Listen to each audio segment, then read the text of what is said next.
السلام عليكم ورحمة الله وبركاته.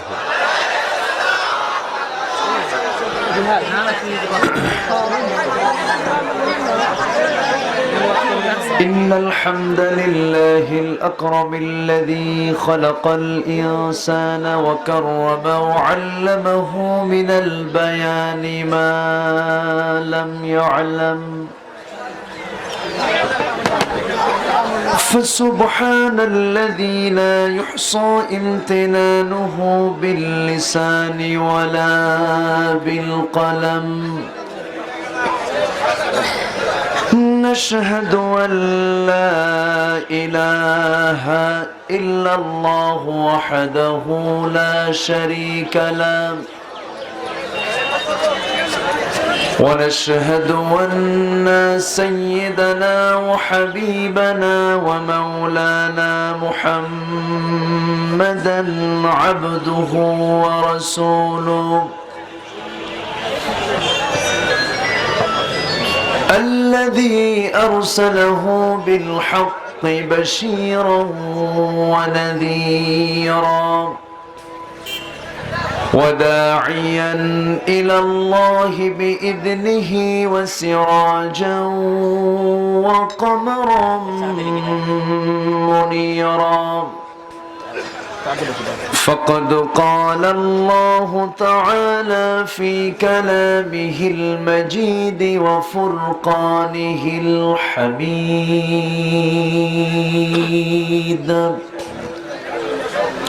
أعوذ بالله من الشيطان الرجيم. بسم الله الرحمن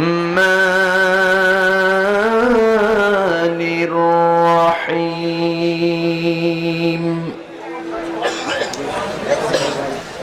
يا أيها الذين آمنوا لا تأكلوا الربا أضعافا مضاعفة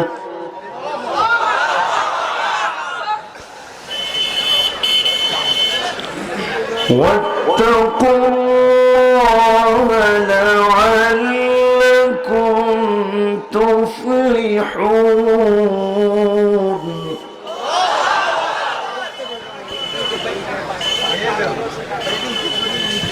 واتقوا النار التي أعدت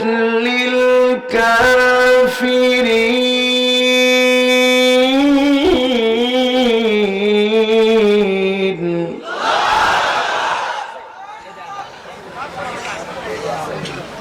وأطيعوا الله والرسول لعلكم ترحمون.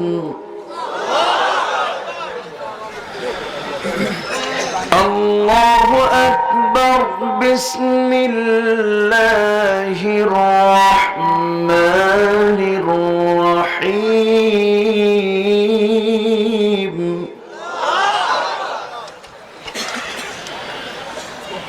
إن الله وملائكته يصلون على النبي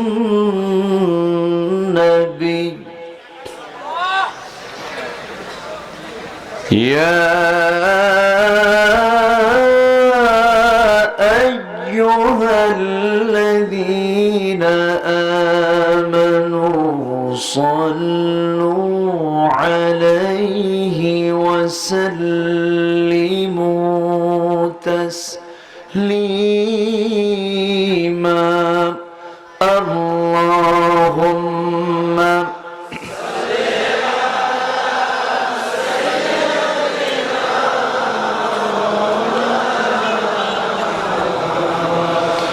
وعلى آله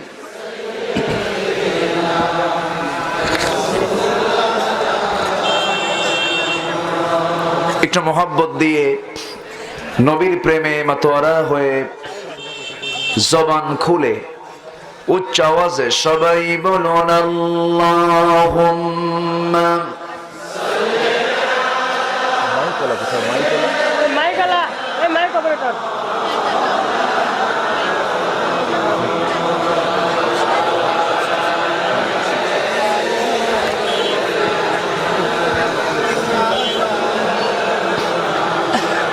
শিবে আবু তালিব সে এক কারাগার, কাটলো সে ঠাই তোমার বহুদিন হলো পার। না খেয়ে না ঘুমে কত রাত কেঁদে কেঁদে দিন কায়েমের তরে ধৈর্য ধরে ধরে হে রাসূল এসে গেল বদর উহুদ খন্দক পরীক্ষা, জামাল দিয়ে পাশ হলো সকল পরীক্ষা। অবশেষে হয়ে গেল দিন কায়েমের বিজয় তরী। রাসূল আমার বলে দিলেন খৈরুল কুরুনি করনি আল্লাহুম্মা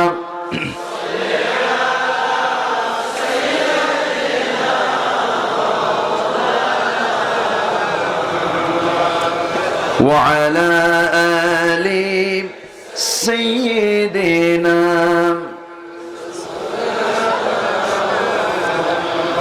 সবাই বলুন বালাগাল উলা বিকামালিহি কাশাফাত তুজা বিজামালিহি حسنت جميع خصاله صلوا عليه وآله مشرق حب محمد مطلع ديوان ما مطلع خورشید سقاس سینه سوزان ما بلغ العلا بكماله كشف التجا بجماله حصلت جميع خصاله صلوا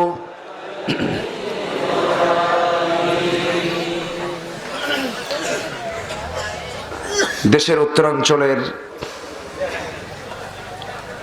পাবনা জেলার আটঘরিয়া উপজেলার গঙ্গারামপুর মদিনাতুল উলুম হাফিজিয়া মাদ্রাসা এতিমখানার উদ্যোগে আয়োজিত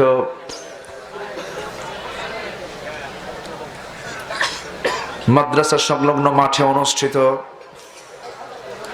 আজকের এই তাফসীরুল কোরআন মাহফিল 2019 মহৎ আয়োজনের সম্মানিত সুযোগ্য সভাপতি জনাব হাসমত আলী, আজকের এই মহৎ আয়োজনের সম্মানিত অনারেবল চিফ গেস্ট, প্রধান অতিথি পাবনা জেলা পরিষদের সম্মানিত সুযোগ্য চেয়ারম্যান মহোদয় জনাব জননেতা রেজাউল রহিম লাল সাহেব, আমার পূর্বে কথা বলেছেন নন্দিত আলেমে দ্বীন মুফতি সাইদ আহমদ সাহেব, উপস্থিত হযরত উলামায়ে কেরাম, ফদলায়ে ইজম, আমার ডান পাশে বসা আটঘরিয়া উপজেলা পরিষদের সম্মানিত সুযোগ্য চেয়ারম্যান মহোদয় তারুণ্যের অহংকার, বিশিষ্ট সমাজসেবক জনাব জননেতা তানভীর ইসলাম, উপস্থিত সম্মানিত মেহমানবৃন্দ, উলামা হযরত, কথা বলেছেন আমার স্নেহধন্য, আমার স্নেহস্পদ ছোট ভাই আব্দুল্লাহ আল মামুন সহ সামনে উপস্থিত দূরে ও কাছের বিভিন্ন স্থান থেকে ছুটে আসা কালেমার ঝান্ডাবাহী, তাওহীদের পতাকাবাহী আমার প্রাণ প্রিয় সম্মানিত দ্বীনী ভাইরা, আড়ালে বসে আছেন শ্রদ্ধেয়া সম্মানিতা মা বোনেরা। আলোচনার সূচনায় আনুষ্ঠানিকতার মধ্য দিয়ে আমার পক্ষ থেকে আবারও দিল খোলা সালাম, আসসালামু আলাইকুম ওয়া রাহমাতুল্লাহি তাআলা ওয়া বারাকাতুহু। সবাই কেমন আছেন? আমাকেও প্রশ্ন করলেন? আল্লাহ পাক আমাকেও ভালো রেখেছেন। বলি আলহামদুলিল্লাহ, জয় বলি আলহামদুলিল্লাহ। আল কদরি খাইরিহি ওয়া শাররিহি মিনাল্লাহি তাআলা। যে অবস্থায় থাকি না কেন, বান্দার দায়িত্ব হলো কার শুকর আদায় করা? আল্লাহর শুকর আদায় করা। আমরা যে কিতাব নিয়ে বসে আছি, এই কিতাবটা কার? আসতে বলবেন না, কার? এই কিতাব কি হকের কথা বলে না বাতিলের কথা বলে? এই কিতাব কি সুদ খেতে বলে না যাকাত দিতে বলে? আজকে সমাজে সুদখোর কি আছে? আছে? সুদের বিরুদ্ধে কথা বললে কি সুদখোর খুশি হবেন? জেনাকারের বিরুদ্ধে কথা বললে জেনাকার কি খুশি হবেন? চোরের বিরুদ্ধে কথা বললে কি চোর খুশি হবেন? ডাকাতের বিরুদ্ধে কথা বললে কি ডাকাত খুশি হবেন? তাহলে কোরআনের আলোচনা শুনে কি সবাই খুশি হবে? হবে না। সম্মানিত ভাইয়েরা, আল্লাহি, আল্লাহর কসম করে বলি, আমি কোন দলীয় এজেন্ডা নিয়ে এখানে আসিনি। আমি এসেছি কোরআনের নির্ভেজাল কিছু কথা বলার জন্য। আমরা সবাই শুনতে রাজি আছি তো? জোরে বলি ইনশাআল্লাহ। তবে আমি এই কথাও বলবো আপনাদেরকে, করজোরে মিনতি জানাই, আমার নবীজির একামতে দ্বীনের যে আন্দোলন তিনি করেছেন, তার একটি ভাগ হচ্ছে মক্কা, আরেকটি ভাগ, আরেকটি অংশ হলো কোথায়? মদিনা। রাসূল কার্যক্রম শুরু করেছেন মক্কা থেকে। 13টি বছর তিনি ভিত্তি রচনা করেছেন। মদিনায় এসে তার পরিপূর্ণতা পেয়েছেন কার সাহায্যে? এজন্য গোটা কোরআনে আল্লাহ পাক যত জায়গায় কথা বলেছেন, সব জায়গায় ধৈর্যের কথা আছে না নাই? সবরের কথা আছে না নাই? এবং দাওয়াত দেওয়ার ক্ষেত্রেও হিকমতের কথা বলেছেন কে? আসতে বলবেন না কে? আল্লাহ রাব্বুল আলামিন বলেন, উদউ ইলা সাবিলি রাব্বিকা বিল হিকমাতি ওয়াল মাউইযাতিল হাসানাহ ওয়াজাদিলহুম বিল্লাতী হিয়া আহসান। তুমি মানুষকে দ্বীনের পথে ডাকবে হিকমতের মধ্য দিয়ে, উত্তম নসিহতের মধ্য দিয়ে, এবং তর্ক বিতর্ক যখন করতে যাবে খুঁজবে সেখানে হেসান কোনটা, হাসান কোনটা, সৌন্দর্য কোনটা। ইদফা বিল্লাতী হিয়া আহসান। যে কোনো জিনিস প্রতিহত করতে গেলে রূঢ়তা আচরণ করতে পারবে না, সুন্দর করে তা প্রতিহত করবে। আল্লাহ পাক আরেক জায়গায় রাসূলকে জানাচ্ছেন, হে রাসূল, আপনাকে আমি গোটা জগৎবাসীর জন্য রহমত করে পাঠিয়েছি, আপনার আচরণ কেমন হবে? ফাবিমা রাহমাতিন মিনাল্লাহি লিনতা লাহুম ওয়ালাউ কুনতা ফাযযান গালিযাল কলবি লানফাদ্দু মিন হাওলিক ফা'ফু আনহুম ওয়াস্তাগফির লাহুম وشاورهم في الأمر فإذا عزمت فتوكل على الله। জোরে বলুন আল্লাহু আকবার। রাসূল আপনার আচরণ যদি রূঢ় হতো, আপনি যদি মাজাজি লোক হয়ে যেতেন, আপনার কথার মধ্যে যদি কর্কশতা প্রকাশ পেয়ে যেত, মানুষ আপনার কাছে ভিড়তো না, আপনার থেকে দূরে সব চলে যেত। এই পৃথিবীর সবচেয়ে নম্র, ভদ্র এবং সবচেয়ে সুন্দর আচরণ, সুন্দর মিষ্টি কথা বলেছেন মুহাম্মদ সাল্লাল্লাহু। আবু তালেব নবীর কি ছিলেন? আসতে বলবেন না, কি ছিলেন? সেই চাচাকে গ্রাম্য চাচা নাকি এমনি চাচা নাকি? কি চাচা? বাবার ভাই, বাবার ভাই। কিন্তু বাবার ভাই হওয়ার পরেও, আপন চাচা হওয়ার পরেও তিনি কি ইসলাম কবুল করতে পেরেছেন? পারেন নাই। কিন্তু আমার নবীর সঙ্গে তার ব্যবহার, আচরণটা খারাপ ছিল না, ভালো ছিল। আচরণ কিন্তু ভালো ছিল, স্বভাব কিন্তু ভালো ছিল। সৌহার্দ্যপূর্ণ অবস্থান নিয়ে আমাদের চলা দরকার, মোহাব্বত নিয়ে চলা দরকার। রাসূল শুধু অস্ত্র তরবারি দিয়ে এই দুনিয়া বিজয় করেন নাই, নবীজি গোটা পৃথিবীকে বিজয় করেছেন মোহাব্বত, ভালোবাসা দিয়া। আসতে বলবেন না, জোরে বলুন ঠিক কি না?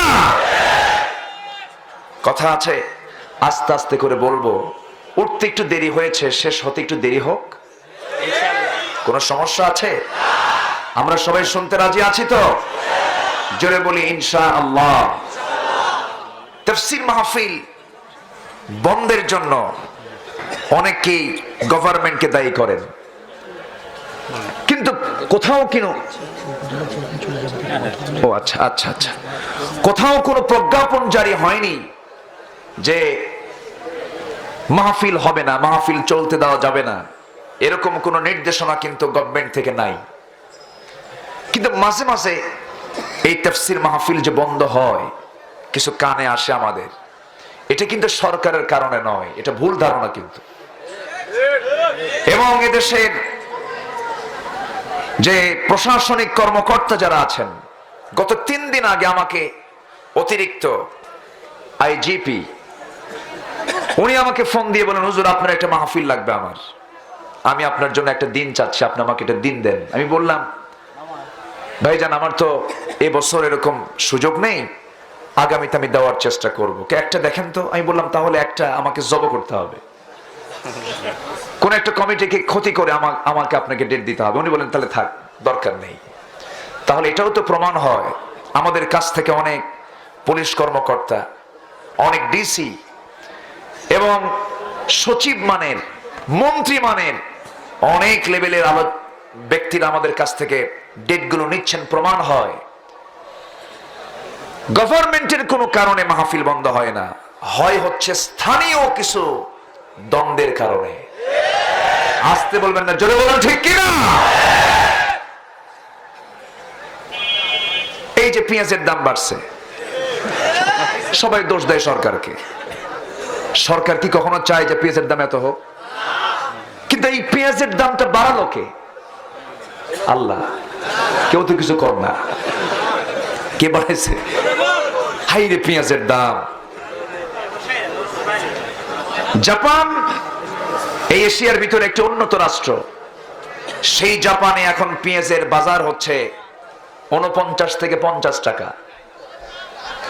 আর সেই সময় আমরা পেঁয়াজ কিনে খাচ্ছি 200 থেকে 250 টাকা। আমরা কি কম উন্নত হয়েছি? কিন্তু এই পেঁয়াজের দাম তো গভর্নমেন্ট বাড়ায়নি। সমাজের ভিতরে ঘাটতি মেরে থাকা মানবতার কিছু শত্রু আছে, আসতে পারবেন না? আছে না নাই? আছে। ওদের বিরুদ্ধে কোরআন কথা বলে। কোরআন মাজলুমের বিরুদ্ধে কথা বলে না, কোরআন জালিমের বিরুদ্ধে কথা বলে, কোরআন মুনাফিকদের বিরুদ্ধে কথা বলে। কোরআন যাকে গালি দিবে আমি তাকে গালি দিব, ঠিক কি না?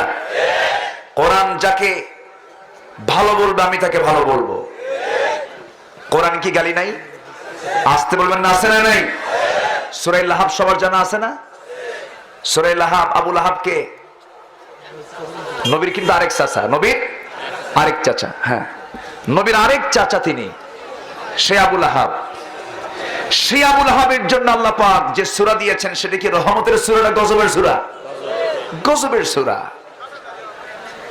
সেই সূরাটা কি যারা পারেন ঠোঁট মিলিয়ে বলুন, তাব্বাত ইয়াদা আবি লাহাবি ওয়া তাব্বা মা আগনা আনহু মালুহু ওয়া মা কাসাব সায়াসলা নারান যাতা লাহাবি ওয়া ইমরাআতুহু হাম্মালাতাল হাতাব ফি জিদিহা হাবলুম মিন মাসাদ।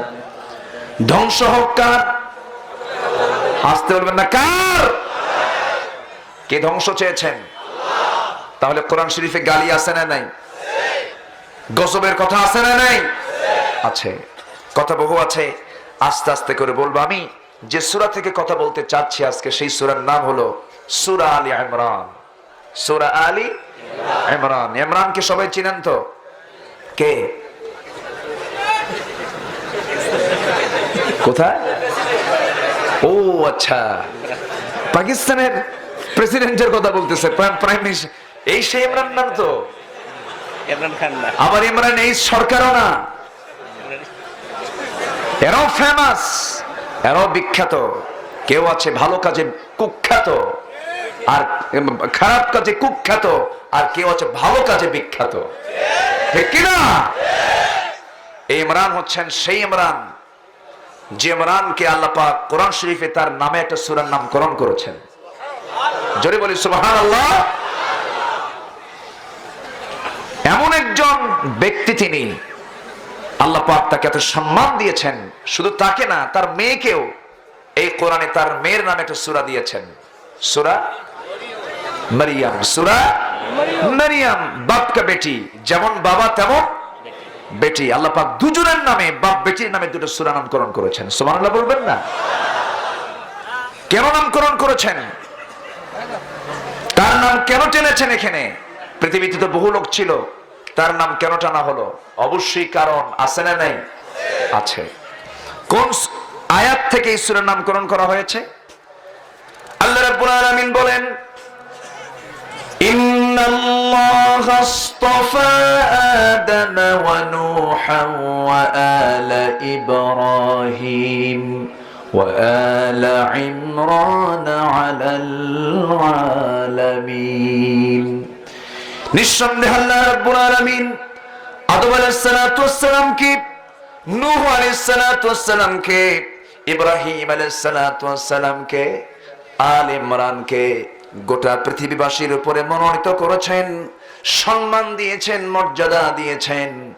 এই সম্মান মর্যাদা দিয়েছেন কে বলুন? আসতে বলবেন না কে?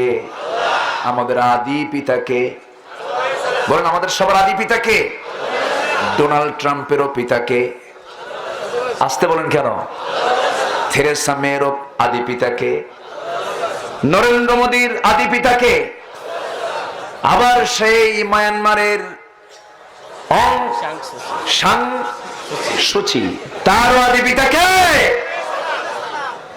সবার আদি পিতা আদম, সেকেন্ড পিতা নূহ আলাইহিস সালাতু ওয়াস সালাম, আর মিল্লাত আবিকুম ইব্রাহিম ক্বালা ইন্নী জাইলুকা লিন-নাসি ইমামা। আর তোমাদের সবার জাতির পিতা কে বলেন? কোথায় আছে? কোরআনে আছে। কে বলেছেন? কে বলেছেন? আল্লাহ বলেছেন। এইটা সম্মান আল্লাহ দিয়ে দিলেন, মর্যাদা দিয়ে দিলেন। তেমন করে ইমরানকেও মর্যাদা দিয়েছেন। এই ব্যক্তির নামে এই সূরার নামকরণ করা হয়েছে। আসুন, যেখান থেকে আমি তেলাওয়াত করেছি, তেলাওয়াতকৃত আয়াতের ভিতরে আল্লাহ রাব্বুল আলামিন বান্দাকে 5টি হুকুম করেছেন। কয়টা হুকুম? 5টা হুকুম করেছেন। একটাও কি বলেছি নাকি? তাহলে কি ওয়াজ শুরু হয়েছে? এখনো ওয়াজ শুরু হয়নি তা না, শুরু হয়েছে, কিন্তু মূল জায়গায় আমি এখনো যাইনি। আজকের এই মাহফিল বাস্তবায়ন হচ্ছে। আলহামদুলিল্লাহ বলেন, জোরে বলি আলহামদুলিল্লাহ। আমরা কেউ শান্তিতে নেই। কেন শান্তিতে নেই? আমাদের ভিতরে কামড়া কামড়ি শুরু হয়ে গেছে। তবে প্রাইম মিনিস্টারকে ধন্যবাদ,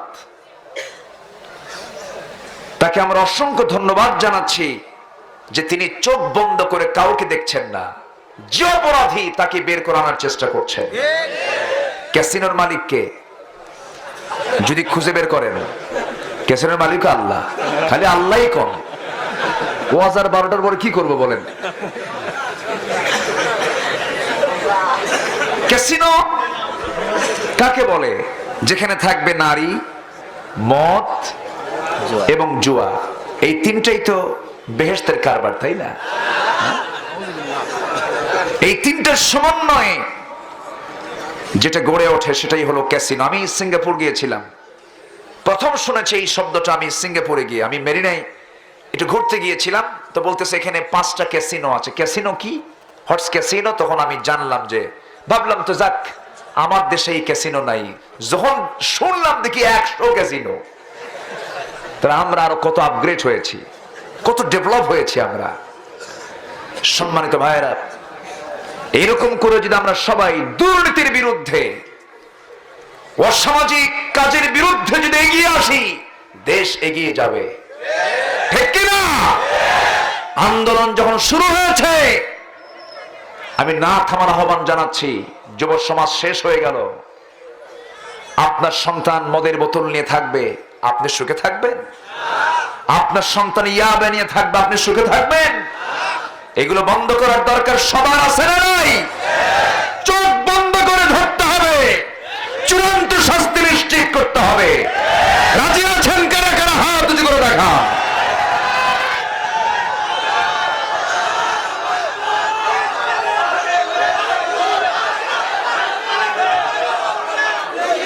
লিল্লাহে তাকবীর। আল কোরআনের আলো,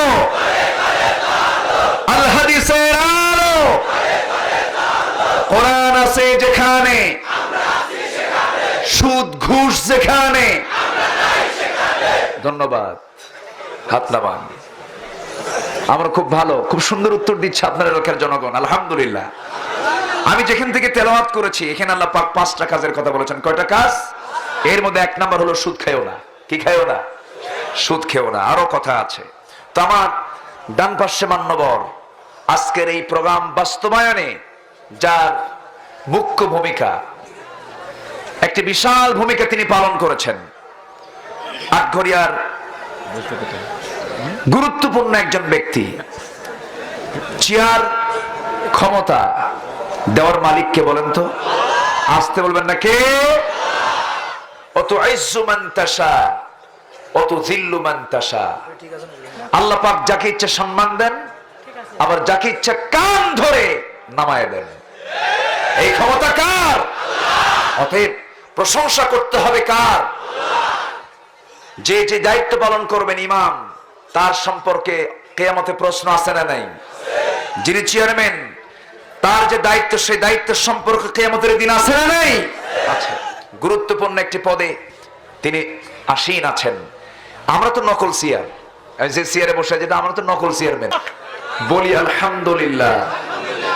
অনেক সুন্দর কথা বলেছেন, তার কথার ভিতরে আত্ম অহংকারের কোন গন্ধ আমি পাইনি। আলহামদুলিল্লাহ। উনি কি বলেছেন? আমি 5 বছরের জন্য কি বাধা কামলা। এই কথাটা কি অহংকারীর কথা না, অহংকার মুক্তের কথা। নিরহংকারী তিনি, এই প্রমাণ তিনি দেখিয়েছেন। আমরা তার জন্য দোয়া করি। তানভীর ইসলাম তার নাম। তানভীর মানে হচ্ছে নূর, আলোকিত, আলো। ইসলাম মানে ইসলাম, ইসলামের আলো। তার অর্থ, তার নামের অর্থ হচ্ছে ইসলামের কি আলো। আমরা তানভীর ভাইকে আগামীতে দাড়িওয়ালা দেখতে চাই। আপনারা কি মনে করেন? এই লাইনে কিন্তু মোটামুটি সবার মোটামুটি দাড়ি আছে। তো আমরা তানভীর ভাইকে আগামীতে আমরা দাড়িওয়ালা দেখতে চাই। ইসলামের যে নূর, সে নূরের যে বাহ্যিক যে একটা সিমটম, আমরা তার মুখে আমরা দেখতে চাই। জোরে বলি ইনশাআল্লাহ। আমরা কোন সূরা থেকে কথা বলছিলাম? সূরা আলে ইমরান। সন্তানের নাম এই সমস্ত সুন্দর নামে রাখবো। ইব্রাহিম, রাখবো ইসমাইল। নবীদের নাম কত আছে, এগুলোর নাম খুঁজে পায় না। নাম খুঁজে পায় হলো হারা, মরা, তাজা, নান্টু, বল্টু, আছে না এরকম? হয়তো অনেকের নাম হতে মিলে যাচ্ছে এরকম, কিন্তু এগুলোর নাম রাখা উচিত নয়। একজন আদর্শ পিতামাতার সবচেয়ে বড় দায়িত্ব সন্তান জন্ম নেওয়ার পরই এটি সুন্দর নাম উপহার দেওয়া, ঠিক কিনা? সুন্দর নাম উপহার দেওয়া। সূরা আলে ইমরান আল্লাহ রাব্বুল আলামিন সুন্দর করে বলছেন, ইয়া আইয়ুহাল্লাযীনা আমানু লা তাকুলুর রিবা আযআফাম মুযাআফা ওয়াত্তাকুল্লাহা লাআল্লাকুম তুফলিহুন। জোরে বলুন আল্লাহু আকবার। ঈমানদারেরা, ঈমানের যারা দাবি করো, ঈমান যারা এনেছো, যারা বলেছ আল্লাহ আমার প্রভু, রাসূল আমার নেতা, কোরআন আমার সংবিধান, এমন স্বীকৃতি যারা দিয়েছো, তাদেরকে আল্লাহ রাব্বুল আলামিন ডাক দিচ্ছেন ইয়া আইয়ুহাল্লাযীনা আমানু বলে। মক্কায় কিন্তু এমন ডাক আসে নাই। মক্কায় ডাক এসেছে কেমন? আমার সঙ্গে ঠোঁট মিলিয়ে মিলিয়ে সবাই বলুন, কুল ইয়া আইয়ুহাল কাফিরুনা লা আ'বুদু মা তা'বুদুন ওয়ালা আনতুম আবিদুনা মা আ'বুদু ওয়ালা আনা আবিদুম মা আবাদতুম ওয়ালা আনতুম আবিদুনা মা আ'বুদু লাকুম দীনুকুম ওয়ালিয়া দীন। জোরে বলুন আল্লাহু আকবার। হে কাফেররা, তোমরা যারা গোলামি করো, আমি তার গোলামি করি না। আমি যার গোলামি করি, তুমি তার গোলামি করো না। অতএব তোমার দিন তোমার কাছে, আমার দিন আমার কাছে। তোমার মসজিদে তুমি, তোমার মন্দিরে তুমি থাকো, তোমার গির্জায় তুমি থাকো, আমার মসজিদে আমি থাকি। কিন্তু মসজিদে ভাঙ্গার রেকর্ড প্রেজেন্ট ওয়ার্ল্ডে আছে না নাই? আসতে বলবেন না, আছে না নাই? কিন্তু কোন মুসলমান কি মন্দিরে হাত দিয়েছে নাকি? কোন গির্জায় হাত দিয়েছে নাকি? ইসলাম কে এটাকে জায়েজ বলেছে নাকি? ইসলাম তো জায়েজ বললো না, বরঞ্চ ইসলাম বলে দিল লা ইকরাহা ফিদ-দীন ক্বাদ তাবায়্যানার রুশদু মিনাল গায়য়্যি ফামান ইয়াকফুর বিত-তাগুতি ওয়া ইউমিন বিল্লাহ ফাকাদ ইসতামসাকা বিল-উরওয়াতিল ওয়ুসকা। জোরে বলুন আল্লাহু আকবার। দিন গ্রহণের ব্যাপারে কোনো জবরদস্তি নাই। প্রেসার ক্রিয়েট করে কাউকে দিন গ্রহণে বাধ্য করা যাবে না। কারো মন্দিরে গিয়ে আঘাত করা যাবে না, কারো গির্জায় গিয়ে কোনো আঘাত করা যাবে না, কারো উপাসনালয়ে কোনো প্রকার হামলা করা যাবে না। কিন্তু সম্প্রতি সময়ে এই সাবকন্টিনেন্টের একটি ফেমাস মসজিদ, একটি ঐতিহাসিক মসজিদ, যে মসজিদ আজ থেকে প্রায় হাজার বছর, কত বছর হবে? 7 থেকে 800 বছর হবে। 4 থেকে 500 বছর আগের কথা। এতদিন আগের গড়ানো একটি মসজিদ, বাবরি মসজিদ। সম্রাট বাবর তিনি এটা সূচনা করেছিলেন যে মুসলমানরা এই সাবকন্টিনেন্ট, এই পাক ভারত মহাদেশ প্রায় 600 থেকে 700 বছর শাসন করলো। এই মসজিদ তারাই বানিয়েছে। কিন্তু মসজিদটা মানুষ বানালো, মসজিদগুলো কার ঘর? আসতে বলবেন না, কার ঘর? মসজিদ ভাঙলে অবশ্যই তার জন্য ক্ষতি আছে না নাই? উপকারটা কি? যে ব্যক্তি আল্লাহর ঘর বানাবে, মান বানা মসজিদান বানাল্লাহু লাহু বাইতান ফিল জান্নাহ, যে ব্যক্তি এই দুনিয়াতে আল্লাহর ঘর বানায়া দেবে, মসজিদ বানাবে, আল্লাহ তার জন্য পৃথক একটি জান্নাতে ঘর বানায়া দিবে। একটু আসতে বলুন সুবহানাল্লাহ। আমার কথা কি সবাই বুঝতে পারছেন? সততার শফিক ভাই, মাইকের সার্ভিস একটু বেস্ট করুন, আমার কানটা একটু সুন্দর করার চেষ্টা করুন। আমি এবার খুব একটা মজা পাচ্ছি না আপনার সার্ভিসে, একটু চেষ্টা করুন যেন সুন্দর হয়। আমার কানে যদি সুন্দর না আসে, কনকনে একটা কর্কশ কর্কশ আওয়াজ যদি আমার কানে আসে, তাহলে আমি কথা বলবো কেমনে? মিষ্টি মিষ্টি ভাব আসবে, সুন্দর শুনতে লাগবে আমার কানে, তখন তো আমি কথা বলতে পারবো। একটু চেষ্টা করেন ভালো করার। মসজিদ যারা ভাঙবে, সে যদি আমার নিজের বাবাও হয়, তার সঙ্গে আমার সম্পর্ক থাকবে না। আসতে বলবেন না, জোরে বলুন ঠিক কিনা। গোটা পৃথিবীর সর্ববৃহৎ একটি গণতান্ত্রিক রাষ্ট্র হচ্ছে ভারত। সেই ভারতে 50 থেকে 60 লক্ষ মুসলমানের বসবাস। সেই দেশের একটি ঐতিহাসিক মসজিদ ভাঙ্গার অর্ডার দিল সর্বোচ্চ আদালত। ওই দেশের ম্যাক্সিমাম হিন্দু ভাইরা তার প্রতিবাদ করেছেন। 1992 সালে যখন প্রথম বাবরি মসজিদে হামলা করা হলো, এক শিবসেনা সদস্য ইয়াং যুবক বলবীর সিং, সে মসজিদে হামলা করে 2টা ইট নিয়ে বাসায় ফিরে বাপকে বলছে, বাবা, মসজিদের ইট ভেঙে তোমার সামনে হাজির হয়েছি। হিন্দু বাবা ছেলের এই আচরণ দেখে চক্ষু লাল করে বলছে, তুই ভেবেছিস আমি তোকে ধন্যবাদ দেব? অন্য ধর্মের মানুষের উপাসনালয় তুই ভেঙে আসবি, আমি তোকে আমার বাড়ি থেকে বের করে দিলাম। এটাই তো মানবতা। সেই ছেলেটা শেষ পর্যন্ত বাবার এই কথায় বিশাল একটা আঘাত পেল, তার জীবনটাকে চেঞ্জ করে ফেললো, আলেমদের শরণাপন্ন হলো এবং ইসলাম দিন বুঝে শুনে শেষ পর্যন্ত সে কালিমা পড়ে মুসলমান হয়ে গেছে। এখন তার নাম হচ্ছে মোহাম্মদ আমিন। সুতরাং আগুনে ফু দিলে আগুন যেমন নিভে যায়, আবার আগুনে ফু দিলে কিন্তু আগুন দ্বিগুণ দ্বিগুণ জ্বলে ওঠে। আসতে বলবেন না, জোরে বলুন ঠিক কিনা। যারা মসজিদ ভাঙ্গার ষড়যন্ত্র করে, যারা দিন নিভিয়ে দেওয়ার ষড়যন্ত্র করে, তারা অবশ্যই একদিন জমিন থেকে নিশ্চিহ্ন হয়ে যাবে। সবাইকে সেই বাতিলদের মোকাবেলা করতে রাজি আছেন? রাজি আছেন কারা কারা? হাত উঁচু করে দেখা।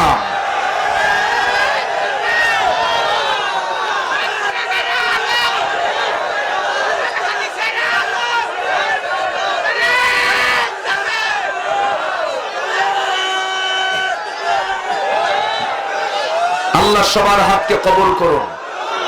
জোরে বলি আমিন, আরো জোরে আমিন। কষ্ট হচ্ছে? কষ্ট দিচ্ছি না তো? সবাই থাকবো? জোরে বলি ইনশাআল্লাহ। রাত 12টার পরে 1টা বাজে না? রাত 1টার পরে এত মানুষের উপস্থিতি, এটা প্রমাণ করে এলাকার মানুষ কোরআনকে জান দিয়ে ভালোবাসে। বলি আলহামদুলিল্লাহ। এই যে আসছেন, মাহফিল কমিটি আপনাদের আসার কি ভাড়া দিয়েছে? দিয়েছে ভাড়া? ভাড়া দেয়নি। আপনি এসেছেন আপনার টাকা খরচ করে, আবার চলে যাবেন আপনার টাকা খরচ করেই। কিন্তু এসেছি আমরা কোন ব্যক্তির টানে না কোরআনের টানে? আসতে বলবেন না, কিসের টানে? কোরআনের টানে। কোরআন থেকে আমরা কিছু নিয়ে যাব আজকে। সম্মানিত ভাইয়েরা, আল্লাহ বলছেন তোমরা 5টা কাজ করো। কয়টা কাজ? 5টা কাজ। এই 5টি কাজের 1 নম্বর কাজ আমি ইতিমধ্যে বলে ফেলেছি। আল্লাহ রাব্বুল আলামিন বলছেন, বান্দা, তোমার 1 নম্বর কাজ হলো তোমার সোর্স অফ ইনকামটাকে সহি করে নাও, তোমার কারবার গুলো সহি করে নাও, তোমার বিজনেস সহি করে নাও, তোমার এই দুনিয়ার সংসার চালাতে গিয়ে যে অর্থের দরকার, সে অর্থনীতির চাকা তুমি পরিশুদ্ধ করে নাও। আল্লাহ বলছেন, লা তাকুলুর রিবা আযআফাম মুযাআফা। চক্রাকারে সুদের কারবার করো না, সুদ খেও না। সুদের সর্বনিম্ন গুনাহ হলো মার সঙ্গে জিনা করা, আর সর্বোচ্চ গুনাহ হলো আল্লাহর বিরুদ্ধে যুদ্ধে মাঠে নেমে যাওয়া। এত বড় গুনাহ এই সুদের কারবার। তো এই আটঘরিয়ার কোথাও খুঁজে পাওয়া যাবে না। আসতে বলবেন না, আসে না নাই? আসে না নাই? এই সুদের কারবার শুধু আটঘরিয়া কেন, বাংলাদেশের যতগুলো জেলা আছে, যতগুলো থানা আছে, যতগুলো ইউনিয়ন আছে, সব জায়গায় সুদের কারবার আছে না নাই? এই সুদটাকে হারাম করেছেন কে? আসতে বলবেন না, কে হারাম করেছেন? আল্লাহ হারাম করে দিয়েছেন। এই সুদের কারবার মারাত্মক গুনাহ। সুদখোর ব্যক্তি কখনো জান্নাত পাবে না। সুদ খাওয়া মানে বান্দার হক নষ্ট করে দেওয়া। অথচ আমার দেশে সুদের যে কারবার করে, আমার দেশের যে শ্রেষ্ঠ মহাজন ছিল, সেই সুদের মহাজনকে সুইডিশ একাডেমি ডাক দিয়ে তাকে নোবেল পুরস্কার দিয়েছে, আরো সুদ খাও। ঠিক কিনা? আরো সুদের কারবার করো। সুদ মানে হলো ধনী শুধু ধনী হবে, গরিবরা ক্রেদাত্ত সরীসৃপের কিলবেলে বাচ্চার ন্যায় পানির পাকে ডুবে মরবে। গরিব শুধু গরিব হতে থাকবে, ধনী শুধু ধনী হতে থাকবে। আল্লাহ বলছেন না না, সুদকে বন্ধ করে যাকাতকে চালু করে দাও, সমাজে ভারসাম্য তৈরি হয়ে যাবে, সমাজের দারিদ্রতা দূর হয়ে যাবে। আমার বন্ধুগণ, আমার দেশে সেই দেশে এখন যাকাত প্রতিষ্ঠিত না সুদ প্রতিষ্ঠিত? ম্যাক্সিমাম ব্যাংকের লেনদেন হলো সুদ ভিত্তিক।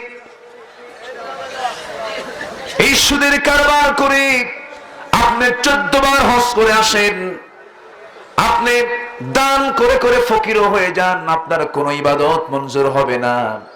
এত যদি আমরা দোয়া করে, দোয়াগুলো যায় কোথায়? দোয়াগুলো কোথায় যাচ্ছে? দোয়া তো কবুল হয় না। চোখের পানির অভাব নাই, কান্নার কোনো অভাব নাই, কিন্তু দোয়া তো কবুল হচ্ছে না কেন? আল্লাহ রাব্বুল আলামিন এই জায়গায় বলছেন, বান্দা আমি তোকে বলছি আমাকে ভয় করবি, 2 নম্বরে রেখে দিলাম। 1 নাম্বার হলো তুই সুদের কাছে যাবি না, সুদের কারবার করবি না। যে সূরা থেকে কথা বলছে, আলে ইমরানের একজন নাতি ছিলেন, নাতি আছেন, যিনি এখনো মারা যান নাই, মারিয়ামের ছেলে, যিনি আবার দুনিয়াতে আবার আসবেন। সেই পয়গম্বরের নাম কি? এত তাড়াতাড়ি বলেন, বাড়ি কি আশেপাশে নাকি? বাড়ি তো বহুদূর, কিন্তু খুব দ্রুত বলে ফেললেন। কেন বললেন? এর প্রমাণ হচ্ছে আমরা তাকে খুব ভালো করে চিনি কোরআনের কারণে। আলহামদুলিল্লাহ। কিসের কারণে? কোরআনের কারণে। তিনি এখনো মারা যান নাই, তিনি আবার আসবেন, আবার তিনি দিনের দাওয়াত দিয়ে শুরু করে দিবেন, দিনের প্রচারণা, ইকামতে দিনের কাজ শুরু করে দিবেন। সেই দিনটা সামনে আছে না নাই? আজকে যারা ক্ষমতার মসনদে বসে আছো, ডোনাল্ড ট্রাম্প থেকে তার সেলাসা মুন্ডারা আছে না নাই? গোটা পৃথিবী এখন সমস্ত গোটা দুনিয়ার ঠিকাদার, গণতন্ত্রের ঠিকাদার হলো ডোনাল্ড ট্রাম্প। সেকেন্ড হচ্ছে থেরেসা মে, এরপরে গণতান্ত্রিক রাষ্ট্রের দিকে নরেন্দ্র মোদী। এই যে সুপ্রিম পাওয়ার কিছু রয়েছে, এই যে সুপ্রিম পাওয়ার গুলো দেখতে পাচ্ছি, একদিন সব পরাজিত হয়ে যাবে আল্লাহর নবীর কাছে। ঠিক কিনা বলেন? আসতে বলবেন না, জোরে বলুন ঠিক কিনা? টিকতে পারবে না বাতিলরা কখনো। হকের বিজয় হয়ে যাবে, হকের বিজয় দিয়ে দিবেন কে বলেন? আসতে বলবেন না, কে দিবেন? আল্লাহ দিয়ে দিবেন। কিন্তু আমার বন্ধুগণ, হকের যে বিজয় হয়ে যাবে, আমাদের হকের পথে থাকার দরকার আছে না নাই? আছে। ঈসা আলাইহিস সালামের কথা বলছিলাম আমি। সেই ঈসা আলাইহিস সালাম একদিন কবরবাসীর সামনে দিয়ে গেলেন। কবরবাসীর সামনে দিয়ে যেতে যেতে হঠাৎ করে তার অনুসারীরা বললেন, হে আল্লাহর নবী, এই কবরবাসীর অবস্থাগুলো কি কি আমার একটু বলেন, আমাদের একটু জানান তো।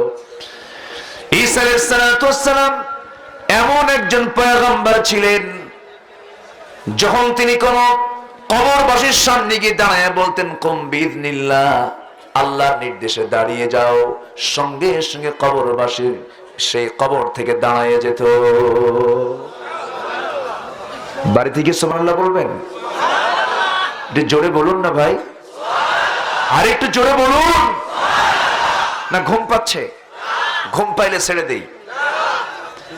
শেষ ক্লাস করা কিন্তু কঠিন। প্রথম ক্লাস খুব ভালো লাগে। ক্লাস আমরা যখন পড়েছি ক্লাস 8, 9, আসলে তো মূল ক্লাস তো এসএসসি পর্যন্ত, এরপরে তো যত ক্লাস বাড়ে হাতে বই কমে না বাড়ে? কমে যায়। ভার্সিটিতে বই নেই, ঠিক কি না? তো ক্লাস মূলত নিচের দিকে হয়, ফাউন্ডেশনে হয়। তো ক্লাস যখন করেছি 10টা ক্লাস, প্রথম ক্লাস খুব ভালো লাগে। শেষ ক্লাসে যখন স্যার আসে মনে মনে কই স্যার যাবেন কখন, কি ঠিক আছে না? সেখানে তো দরজা লাগানো থাকে, দরজা থাকে, যাওয়া যায় না। এটা তো উন্মুক্ত, মনে হলো বসলাম, মনে হলো চলে গেলাম, এই জন্য অনেকে উঠে যাচ্ছেন। কিন্তু আসলে কি এটা উন্মুক্ত না? বসেছি আমরা কাকে নিয়ে? আসতে বলবেন না, কাকে নিয়ে? এখানে আমরা যারা বসে আছি আদবের কাতারে না বেয়াদবের কাতারে? সবাই আদবের কাতারে না বেয়াদবের কাতারে? আদব নিয়ে আমরা শেষ পর্যন্ত থাকবো, একটা লোক উঠবো না। রাজি আছেন? জোরে বলি ইনশাআল্লাহ। খুব যদি জরুরত থাকে একটু নখটা উঁচু করবেন, বুঝবো যে আপনার খুব বেকায়দা, নিম্নচাপ। নিম্নচাপ তো এখন হতেই পারে, কারণ শীতকাল তো, বের হওয়ার রাস্তা নাই, একটাই রাস্তা, ঘাম ঘুম তো আর নাই, বেকায়দা হতে পারে। শুধু উঁচু করবেন নখটা, আপত্তি নেই। দয়া করে নিম্নচাপ যদি হয় সেটা ভিন্ন কথা, তবে ঊর্ধ্ব চাপে কেউ যাবেন না। ঊর্ধ্ব চাপ হলো বিড়ি খাওয়া চাপ। বিড়ি খাওয়া চাপের লোক কিছু আছে না নাই? অনেকদিন আগে এক মাহফিলে এক বুড়ো চাচার সামনে থেকে দাঁড়ায় গেলেন, হুজুর আপনার ওয়াজ আমার মাথায় ঢোকে না। কেন? মাথা হ্যাং হয়ে আছে, মাথায় কোনো কাজ হচ্ছে না, তো হ্যাং হয়ে আছে, আপনি এটা ছুটাবেন কেমনে? হুজুর একটু টান মারতে হবে, টান মারলে আমার ব্রেন ফ্রেশ। প্রতি টানে তৃপ্তি আনে। কি টান মারে, এক টানে ধোয়া 3 তলায় পাঠায়, আছে না নাই? আছে। এগুলো করা যাবে না, ইমানদারের কাজ এগুলো নয়। ইমানদার কি লাঞ্চ পচাবে? ইমানদার কি লাঞ্চ পচাবে? লাঞ্চ দিয়েছেন কে? পচায় কে? আল্লাহ পচায় না। বিড়ি খায় বান্দা, আল্লাহ পচায়। কষ্ট হচ্ছে নাকি আপনাদের? থাকুন। ঈসা আলাইহিস সালাতু ওয়াস সালাম সেই পয়গম্বর, তিনি কবরবাসীর সামনে গিয়ে যখন বললেন কুম বিইذনিল্লাহ, আল্লাহর নির্দেশে দাঁড়ায় যাও, সঙ্গে সঙ্গে কবরবাসী দাঁড়ায় গেল। হযরত ঈসা আলাইহিস সালাতু ওয়াস সালাম দেখতে পেলেন একজন কবরবাসীর তার পেটের ভিতরে সাপগুলো কামড়াচ্ছে, তার মুখের জিহ্বা নাভি পর্যন্ত নেমে এসেছে, রক্তগুলো গড়ে গড়ে পড়ছে। যখন বলা হলো ও আল্লাহর নবী সাল্লাল্লাহু আলাইহি ওয়াসাল্লাম, এই লোকটার অবস্থা এমন হলো কেন? তার জিহ্বা নাভিতে চলে আসছে কেন? রক্তগুলো গড়ে গড়ে পড়ছে কেন? সাপ কেন কামড়াচ্ছে তার পেটে? চিৎকার কেন করছে সে? ঈসা আলাইহিস সালাতু ওয়াস সালাম সঙ্গে সঙ্গে বলে ফেললেন, শোনো, এই বান্দা দুনিয়ার জীবনে মারাত্মক সুদের কারবার করেছে। কেউ কি সুদ খাবো? আসতে বলে, সে কেউ কি সুদ খাবো? সুদের ধারে পাশে যাব না। তবে হ্যাঁ, কমপ্লিট সুদ বন্ধ করার জন্য বর্তমান আইনে বন্ধ হবে না, কোরআনের আইনে বন্ধ করতে হবে মুসলমান, ঠিক কি না? ওয়াজ করে এগুলো বন্ধ হবে না, ওয়াজ করে বন্ধ হবে না। আমার ওয়াজ কিন্তু এখনো শুরু হয়নি, থাকেন, অনেক কথা বলবো, জোরে বলি ইনশাআল্লাহ। সুদ দিয়ে শুরু করছি, সুদ দিয়ে শুরু করেছি, শেষ করব কি দিয়ে বুঝতেছেন না? দেখা যাক, জোরে বলি ইনশাআল্লাহ। কার গায়ে লাগবে এটা আব্দুল্লাহ আলামিন চিন্তা করে না। আব্দুল্লাহ আলামিন কথা বলে আল্লাহর ভয়ে, ঠিক কি না? আল্লাহর ভয়ে কথা বলে। সম্মানিত ভাইয়েরা, আমাদের শত্রু আছে না নাই? আসতে বলবেন না, আছে না নাই? যে বলে আমার শত্রু নাই ও মুনাফিক।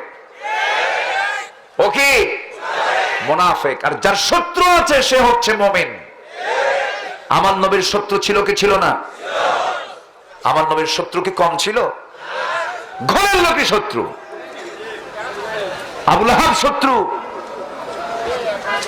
উতবা সাইবা শত্রু, চতুর্দিকে শত্রু।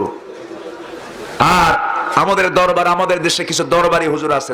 হুজুর তো বহু প্রকার, দরবারি, তরকারি, সরকারি, আর আরেকটা হলো দরকারি, ঠিক কি না? কিছু আছে দরবারের হুজুর, এত বড় পেট, বিশ্ব গুডাউন, সে পেট নিয়ে নড়তে পারে না, মনে হয় জ্বলন্ত, মানে জলহস্তি, জলহস্তি তো এটা হচ্ছে স্থলহস্তি, স্থলভাগের হস্তি, এত বড় পেট। আপনি কোলাকুলি করবেন কখন? কোলাকুলি হয় না তো হয় পেটা পেটি। এই হচ্ছে অবস্থা। কষ্ট হচ্ছে আপনাদের? একজন পীরের তো এরকম বডি হবে না, একজন আলেমের তো এমন বডি হবে না। যখন খায় হুঁশ থাকে না, 4 আঙ্গুল কপাল বাঁধে সব পেট আছে না নাই? খাই কেউ রে বাপরে বাপ, 2 রান 2 দিকে ঢুকায়, আছে না? খাও, অপচয় করো না। কার কথা? আসতে বলবেন না, কার কথা? আল্লাহর কথা। সেই দরবারে গরু পাঠায়, কি পাঠায়? যারা গরু পাঠায় তারা আরেক গরু, এটা ছোট গরু, ওটা বড় গরু। আর যে দরবারে নেয় ও হচ্ছে গরুর মহাজন, ঠিক কিনা? ওই গরু মাজারে না দিয়া, দরবারে না দিয়া, এতিমখানা মাদ্রাসায় দেন, জান্নাত পাবেন আপনি। মাদ্রাসায় দেন। সম্মানিত ভাইয়েরা, এক মাহফিল ছিল আমার মানিকগঞ্জে গত বছর, এক গ্রামে মাহফিল। সেই গ্রামে ঢোকা মাত্র একজন বলেন, হুজুর আমাদের এই গ্রামে 350 পীর। কয়শো পীর? 350 পীর। আমি তাকে বললাম, ভাই তাহলে আমার দাওয়াত দিচ্ছেন কেন? এত পীর এক গ্রামে, আমার দাওয়াত দিয়ে কি করলেন? হুজুর 350 পীর বটে, কিন্তু একটা পীরও নামাজ পড়ে না। আমার কথা কি বোঝা গেল? এই হচ্ছে আমার দেশের পীরদের হালত। আমি পীর বিরোধী লোক না, আমি পীরকে মহব্বত করি, কিন্তু শুধু দরবার খুললে হবে না, সুদের বিরুদ্ধে কথা বলতে হবে, জিনার বিরুদ্ধে কথা বলতে হবে, খুনের বিরুদ্ধে কথা বলতে হবে। তা বলে না, কি টান মারে চোখ বন্ধ কইরা, 2 ঘন্টা ওয়াজ চোখ বন্ধ করে, শেষে ওয়াজের পরে দেখে মাইকওয়ালা ছাড়া আর কোনো শ্রোতা নাই। আছে না? আছে না নাই? চোখ খুলে দেখে মাইকওয়ালা, এই তুমি যাও না হুজুর, আমার যে মাইক, তাছাড়া আমিও যেতাম। সম্মানিত ভাইয়েরা, কথা বলতে হবে। কথা বলার জন্য কে বলেছেন? ওয়াকুলু কাওলান সাদীদা, যা বলবা সোজা কথা বলো। আল্লাহু আকবার। আমরা কেউ কি সুদ খাবো? আস্তে কেউ কি সুদ খাবো? সুদের কাছে আমরা যাব না। ভয় করে চলবো কার? আমাদের শত্রু আছে না নাই? এই প্রেজেন্ট ওয়ার্ল্ডে জাতগত শত্রুর দিক থেকে 1 নম্বর শত্রু হচ্ছে ইহুদির বাচ্চারা। ইহুদি নাই? আসতে বলবেন না, আছে না নাই? ইহুদি বাইতুল মুকাদ্দাসকে দখল করে রেখেছে। যে বাইতুল মুকাদ্দাসে নামাজ পড়লে পরে আমার আপনার এলাকার মসজিদের চাইতে 50,000 গুণ সওয়াব বেশি পাওয়া যায়। সেই বাইতুল মুকাদ্দাসের আশেপাশের ফিলিস্তিনিরা প্রতিদিন মরতেছে, শহীদ হয়ে যাচ্ছে, তারা জীবন দিয়ে দিচ্ছে, অথচ তাদের পক্ষে একটা কথা বলবো না, জান্নাত মামুর বাড়ির আবদার। জান্নাত কি এতই সস্তা? সম্মানিত ভাইয়েরা, এই ইহুদিরা আগের থেকেই সোজা জাত না বাঁকা জাত? আল্লাহ বলেন আনতাযবাহু বাকারা, তোমার একটা গাভী জবাই করো। মুসাকে বলে, মুসা শোনো, গাভীটার বয়স কত? ওর রং কি? ও কি ধরনের হতে হবে? দুনিয়ার প্রশ্ন ওদের প্রশ্ন কম না বেশি? বেশি। সেই জাত এখনো আছে না নাই? এখনো আছে। ঈসা আলাইহিস সালামের কথা বলছিলাম যখন, তার নানার সূরা ধরেছি আমি আজকে। ঈসার একটা জীবনী, হালকা একটা কথা মনে হচ্ছে, ইহুদিরা কেমন বাঁকা, কেমন তারা তেড়ি মার্কা লোক, তেরা। এটা একটু একটা ঘটনা বললে একটু স্পষ্ট হবে, একটু বলি। একটু বলে ফেলি, শুনতে রাজি? শুনতে রাজি? বলি আলহামদুলিল্লাহ। এসেছি আমি পাবনাতে অনেক দিন পর, 5 থেকে 6 বছর পর আজকে একটু ওপেনলি মাহফিল আমি আজকে হাজির হতে পেরেছি। বলি আলহামদুলিল্লাহ। সামনে আসতে পারবো কিনা জানি না, আল্লাহই ভালো জানে কি হবে। যদি বেঁচে থাকি আশা হবে একদিন না একদিন মুক্ত মঞ্চ, মুক্ত কথা হবে ইনশাআল্লাহ। জোরে বলি ইনশাআল্লাহ। কথা বলবো কেমনে? পিরোজপুর গত বছর গিয়েছিলাম, ডান পাশে ওসি সাহেব, বাম পাশে মুক্তিযোদ্ধার কমান্ডার, কিরামুন কাতিবিন ওয়াজ করেন। এই কথা কি বুঝতেছেন? এই হচ্ছে অবস্থা। মাহফিলে তো বিভিন্ন শ্রোতা আসে, কিছু শ্রোতা আসে কিছু নিতে, কিছু শ্রোতা আসে ভুল ধরতে, আর কিছু শ্রোতা আসে হুজুরকে সাইজ করতে। কি করবেন কম? দেখি কি বলা যায়, কি করা যায়। বলি আলহামদুলিল্লাহ। আমার বন্ধু সবাই, কিন্তু চোর আমার বন্ধু না। আমার বন্ধু সবাই, কিন্তু ডাকাত আমার বন্ধু না। আমার বন্ধু সবাই খুনি আমার বন্ধু না। আমার বন্ধু সবাই সুদখোর আমার বন্ধু না। ঠিক কিনা?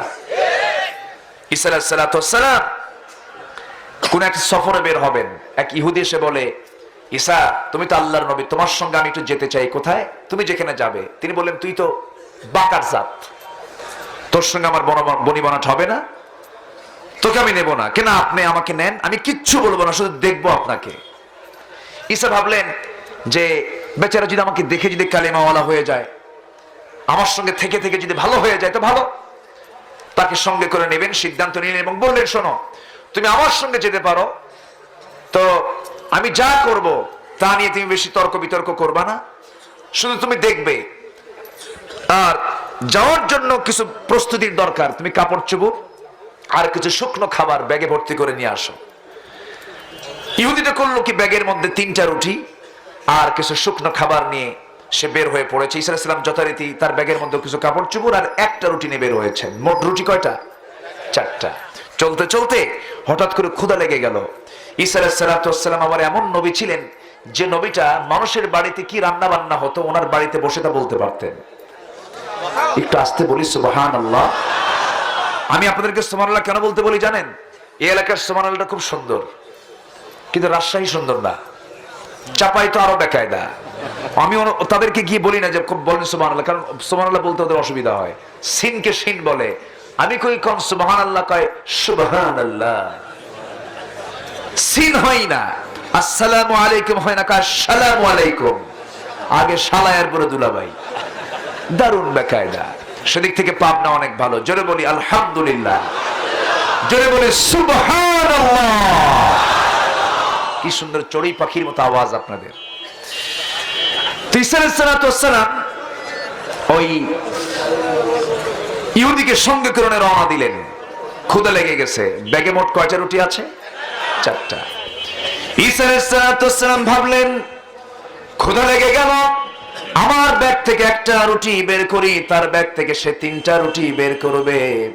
কিন্তু ব্যাগ থেকে রুটি না বের করে সে 1টা রুটি দেখে মনে মনে ভাবলো, আমি রুটি বের করব না। ঈসা আলাইহিস সালাম ওই 1টা রুটি নিয়ে 2জন মিলে খেয়ে নিলেন। এরপরে বলছেন, ও আমার সফর সঙ্গী ইহুদি, আমরা 1টা রুটি মাত্র খেলাম, পেট তো ভরলো না, কোনো রুটি তোমার কাছে আছে নাকি? আমার ব্যাগের মধ্যে কোনো রুটি নাই। বিসমিল্লাহ বিসমিল্লাহ গলত। মনে মনে ভাবলেন, সামান্য 3টা রুটির লোভ সংবরণ করতে পারে না যে ব্যক্তি, তার সঙ্গে আমি যাবো কেমনে, চলবো কেমনে? ঈসা আলাইহিস সালাম কিচ্ছু বললেন না। মনে মনে চিন্তা করেন, আমিও কম নই, তোর মুখ থেকেই প্রমাণ করে ছাড়বো তোর ব্যাগের মধ্যে 3টা রুটি আছে। এই চিন্তা মাথায় নিয়ে ঈসা আলাইহিস সালাম রওনা করলেন সামনের দিকে। চলতে চলতে তিনি ভাবলেন, দেখি আল্লাহ পাক আমাকে যে মুজিজা দান করেছেন, এই মুজিজার কিছু ডিসপ্লে তার সামনে করি। এক অন্ধ তার সামনে পড়ে গেল, অন্ধকে সামনে টেনে নিয়ে সালাম জানিয়ে বলছেন, অন্ধ তুমি চোখে দেখো না কতদিন যাবত আমি জন্মান্ধ, মার পেট থেকে জন্মান্ধ হয়ে এসেছি।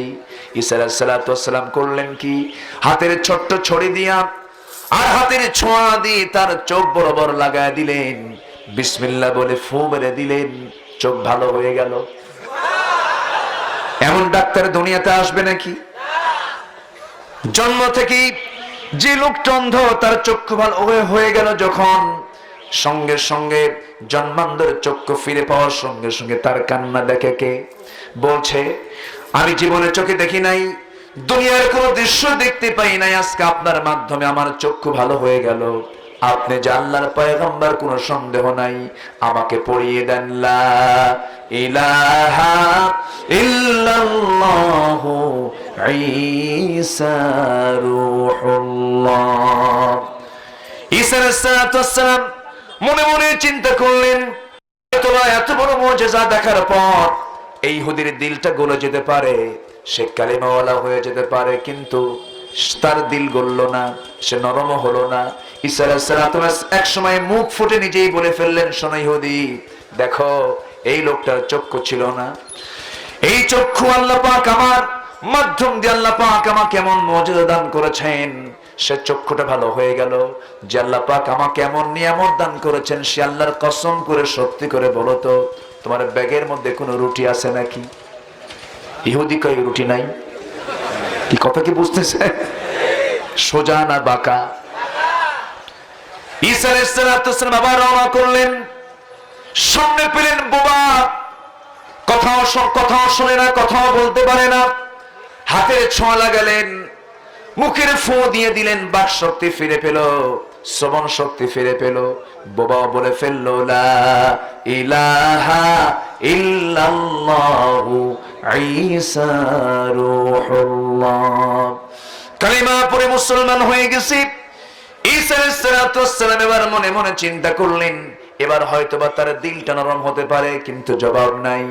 আবার তিনি মুখ ফুটে বললেন, শোনো এই লোকটা কথা বলতে পারতো নাকি না? এই লোকটা কানে শুনতো নাকি না? যে আল্লাহ পাক আমাকে এমন মুজিজা দান করেছেন, সে আল্লাহর নামের কসম করে সত্যি করে বলো তো, তোমার ব্যাগে কোনো রুটি আছে নাকি? নাই। কোনো কাজ হয় না। ঈসা আলাইহিস সালাম আবার চলতে চলতে এবার দেখতে পেলেন কুষ্ঠ একটা রোগী, তার গোটা গায়ে ঘা দিয়ে জোড়ানো। এমন সময় ঈসা আলাইহিস সালাম তার সামনে দাঁড়ালেন, হাতের ছোঁয়া লাগায় দিলেন, ছোট্ট লাঠির ছোঁয়া লাগায় দিলেন, বিসমিল্লাহ বলে ফু মেরে দিলেন, তার কুষ্ঠ রোগটা ভালো হয়ে গেল। সেই কুষ্ঠ রোগীর সঙ্গে সঙ্গে বলে ফেলল লা ইলাহা ইল্লাল্লাহু ঈসা রূহুল্লাহ। কালেমা পড়লো কয়জন? আসতে বলবেন না, কয়জন? তিনজন কালেমা পড়লো। এই তিনজন কালেমার মধ্য দিয়া ঈসা আলাইহিস সালামের মূল টার্গেট হলো যেন এই লোকটা হেদায়েত পেয়ে যায়, এই লোকটা যেন দিনের দিকে আকৃষ্ট হয়ে পড়ে। এবারও তিনি বলেন, শোনো এই কুষ্ঠ রোগী দেখো, তার চামড়ার দিকে তাকানো যাচ্ছিল না, কেমন করে সে ভালো হয়ে গেল? আল্লাহ পাক আমাকে এমন মুজিজা দান করেছেন, সে আল্লাহর নামের কসম করে সত্যি করে বলো তো, তোমার ব্যাগে রুটির খবর কি? রুটি নাই। ঈসা আলাইহিস সালাম ধৈর্য হারা হলেন না। আবার চলতে চলতে সামনের দিকে যখন হাঁটতে লাগলেন, প্রচন্ড ক্ষুধা।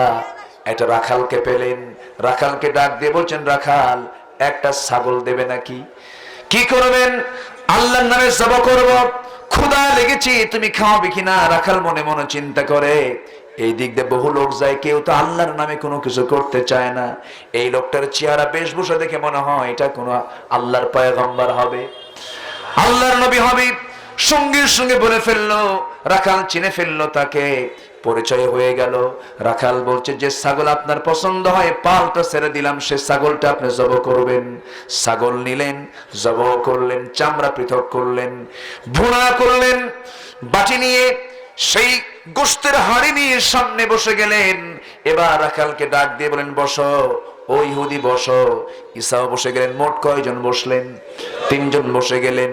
এবার ঈসা আলাইহিস সালাম বললেন, ও রাখাল বিসমিল্লাহ বলো। রাখাল বিসমিল্লাহ বলে ফেললো। এবার বললেন, ইহুদি বিসমিল্লাহ বলো। কিছু কয় না, আবার খাওয়াও ছাড়ে না, খাওয়াও ছাড়ে না।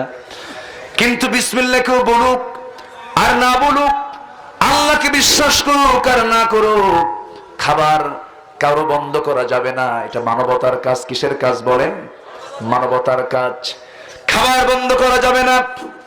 ডোনাল্ড ট্রাম্পকে আল্লাহ খাওয়ান, থেরেসা মেকে আল্লাহ খাওয়ান, কাফির বেঈমান মুশরিক জালিমদেরকে আল্লাহ খাওয়ান, আবার ইমানদারকে খাওয়ান কে? আল্লাহ। সবাইকে কে খাওয়ান? আল্লাহ খাওয়ান। ঈসা আলাইহিস সালাম প্লেটটা টান দিলেন না, রাখালো খেয়ে নিল, ওই ইহুদিও খেয়ে নিল, তিনিও খেয়ে নিলেন। খাবারের পর যে হাড়গোড়গুলো, পাশে উচ্ছিষ্টগুলো যখন ফেলে দেওয়া হয়েছিল এক জায়গায় জমা করলেন, আবার হাতের ছোঁয়া লাগায় দিলেন, জীবন্ত ছাগল হয়ে ছাগল পালে রওনা দিল। জোরে বলি আল্লাহু আকবার। এই মুজিজাগুলো কে দিয়েছেন? আসতে বলবেন না, কে দিয়েছেন? আল্লাহ দিয়েছেন। ঈসা আলাইহিস সালাম এবার বলছেন, ও রাখাল, তোমার কি বুঝতে আর কোনো বাকি আছে নাকি? রাখালের চোখের পানি আর কমে না, কাঁদতে কাঁদতে দিশেহারা হয়ে বলছে, বুঝতে পেরেছে আপনি আল্লাহর পয়গম্বর, কোনো সন্দেহ নাই। আমাকে আপনি কালিমা পড়ায় দেন, আমি কালেমাওয়ালা হয়ে গেলাম, আমি দিনটাকে গ্রহণ করে নিলাম। রাখালো ইসলাম কবুল করে নিল। ইসলাম কবুল করলো কয়জন? আসতে বলবেন না, কয়জন? মনে কষ্ট হচ্ছে আপনাদের? কি করি বলেন তো? এই যে উঠে সুলাইমান ভাই দোয়া করে দেব? হ্যাঁ, দু একজন যাবে তাই না? নাম্বার, হ্যাঁ ঠিক আছে। আমি খুব খুশি আপনাদের উপরে, এত রাতে মানুষ যে ওয়াজ শোনে, বলি আলহামদুলিল্লাহ, খুব ভালো। আল্লাহ পাক কয়টা কাজের অর্ডার দিয়েছেন? আমি যেখানে তেলাওয়াত করেছি কয়টা কাজে চলতেছে? কয় নাম্বার? 1 নাম্বার। 4টা কিন্তু পড়ে আছে। জাস্ট শত্রু কারা, শত্রু কারা বলতেই এই লাইনে একটু চলে এসেছে। শত্রুগুলো একটু চেনা দরকার, তো দরকার আছে না? সতর্ক থাকার জন্য শত্রু চিন্তা হবে।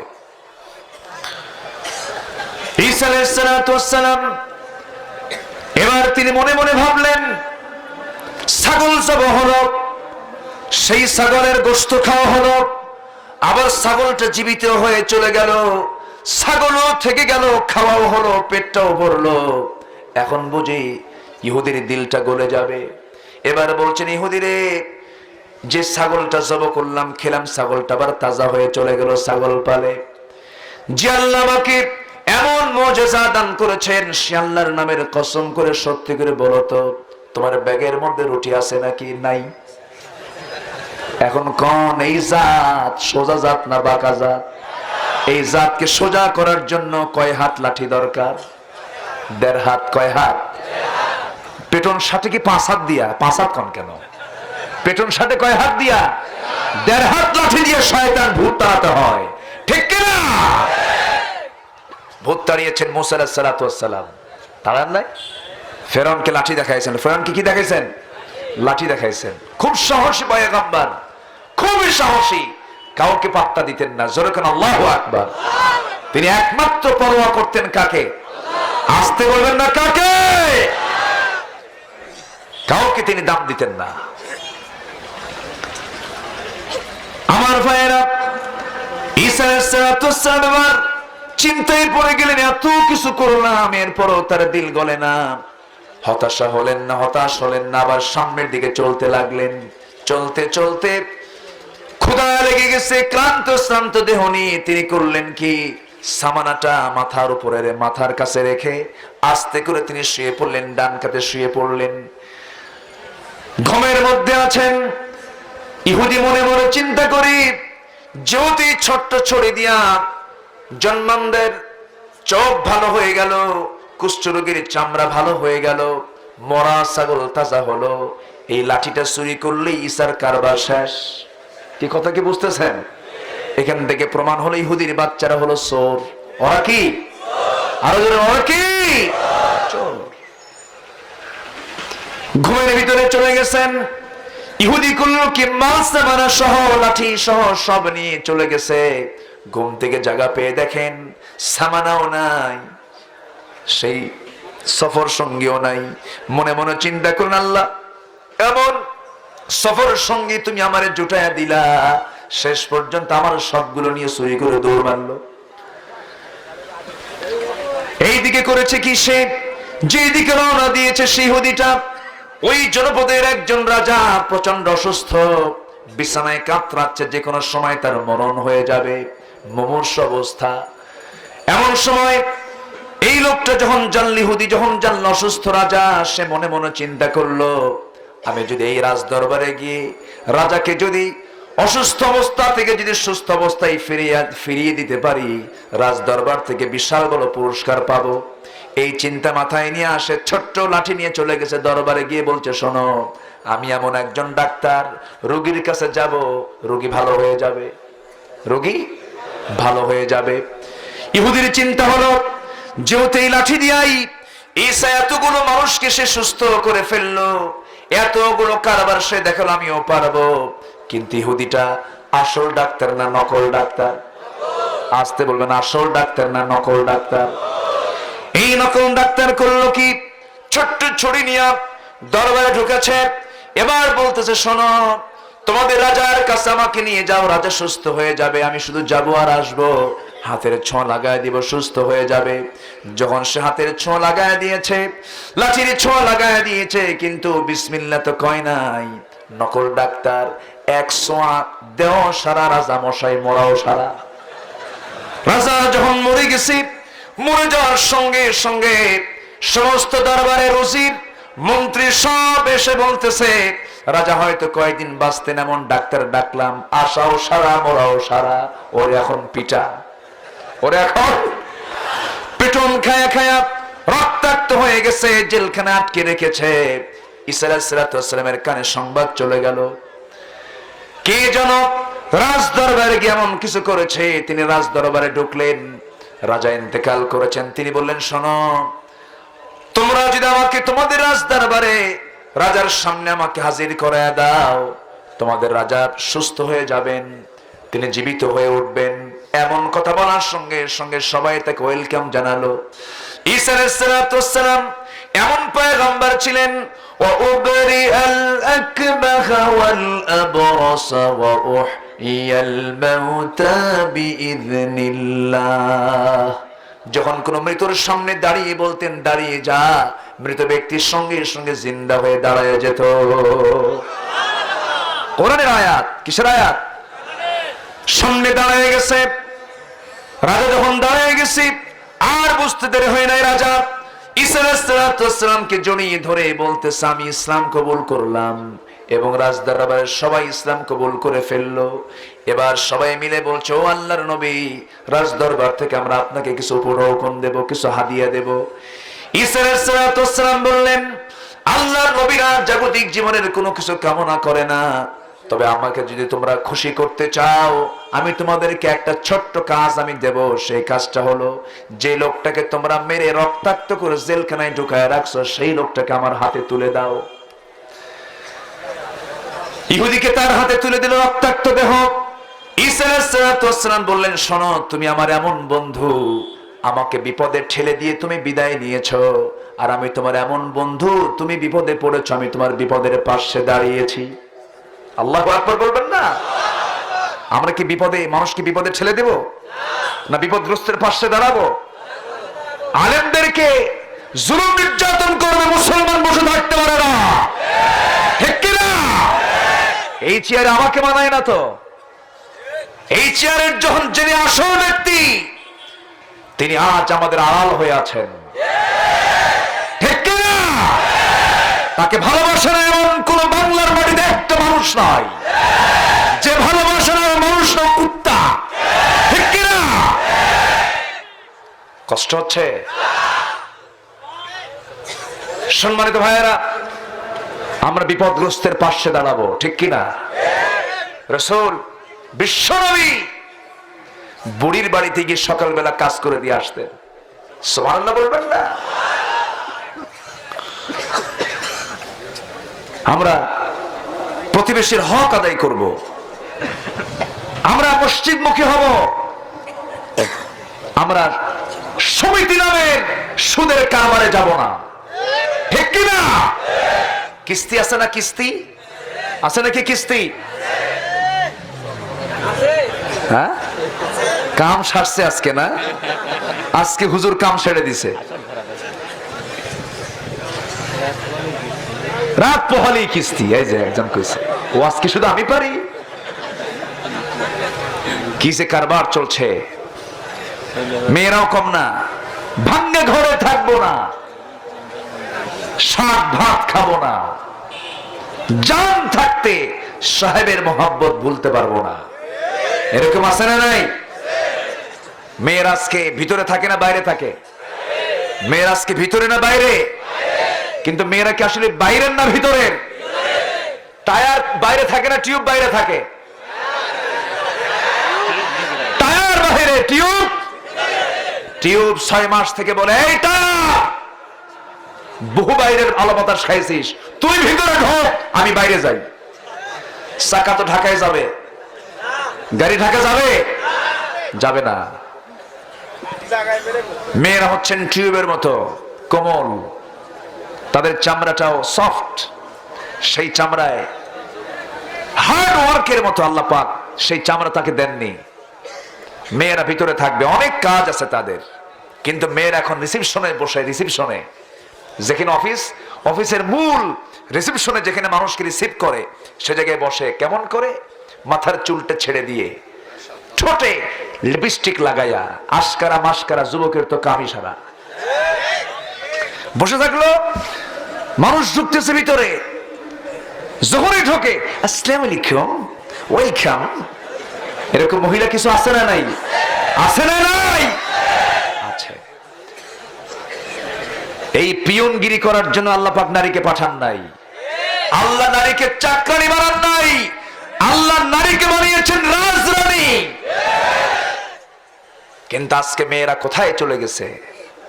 শপিং এ, বাজারে, সব জায়গায় এত বেহায়া মেয়েরা, কাপড় চোপড়ের তো কোনো বালাই নাই। যে কাপড় পরে ও কাপড় পরাই না, ঠিক কিনা? আবার পুরুষের কাপড়ও কিন্তু ঠিক নাই।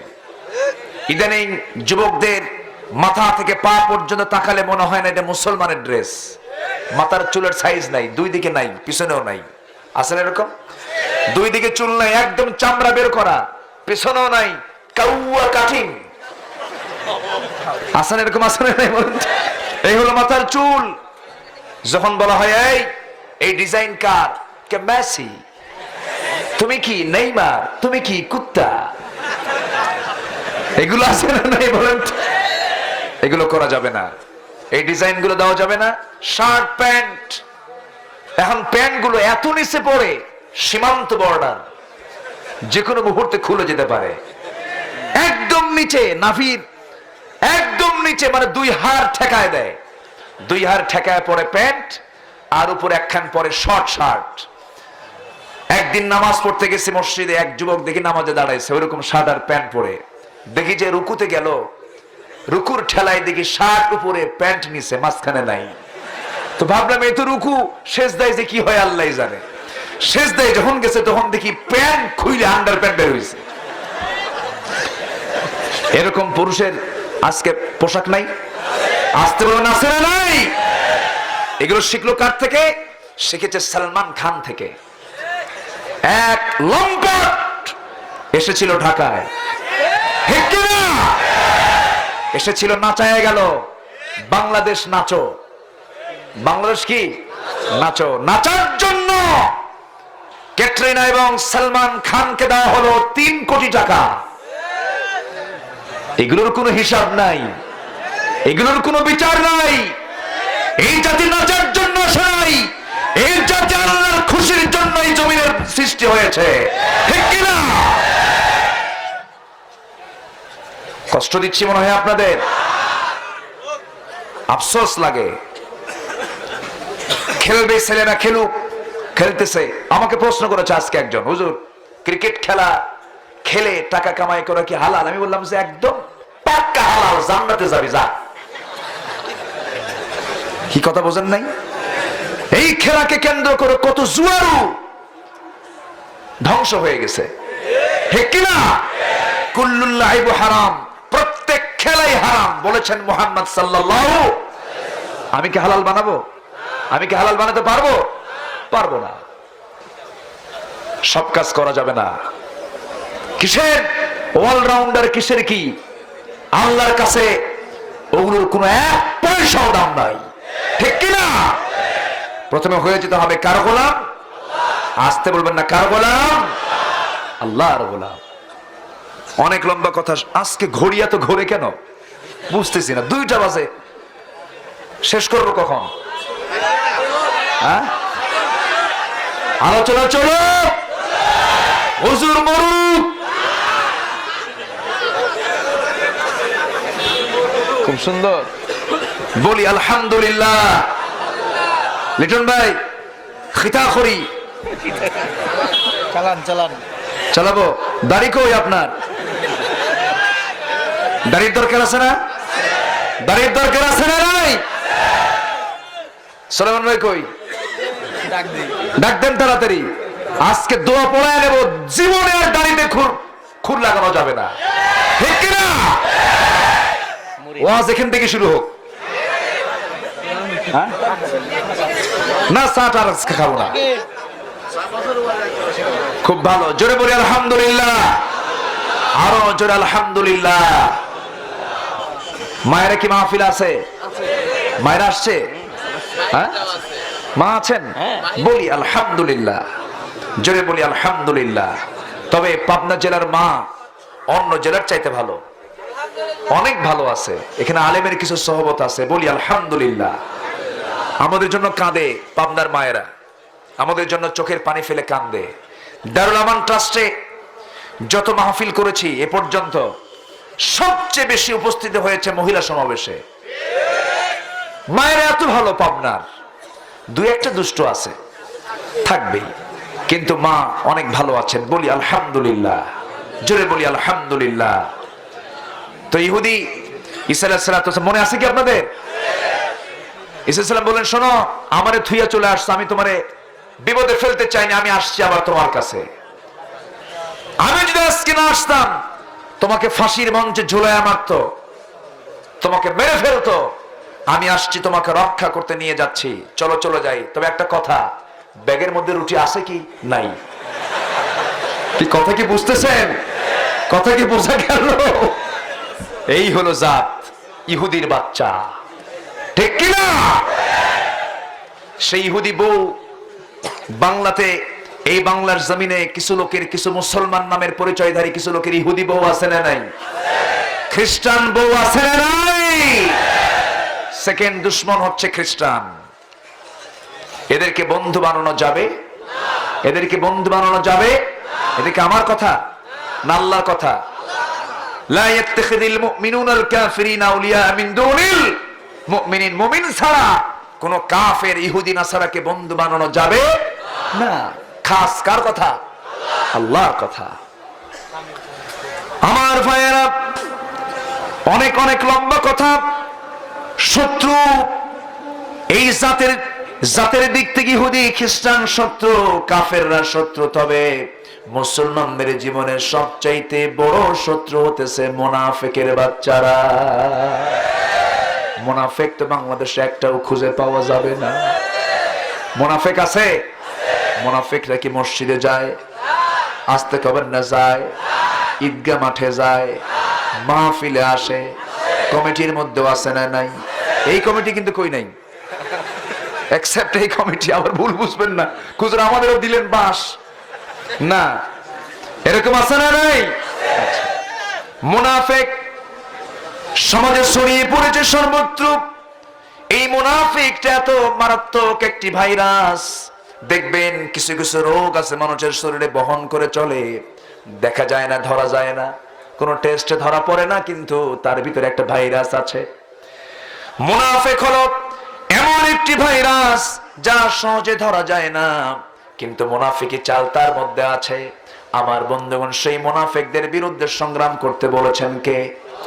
আসতে বলবেন না কে?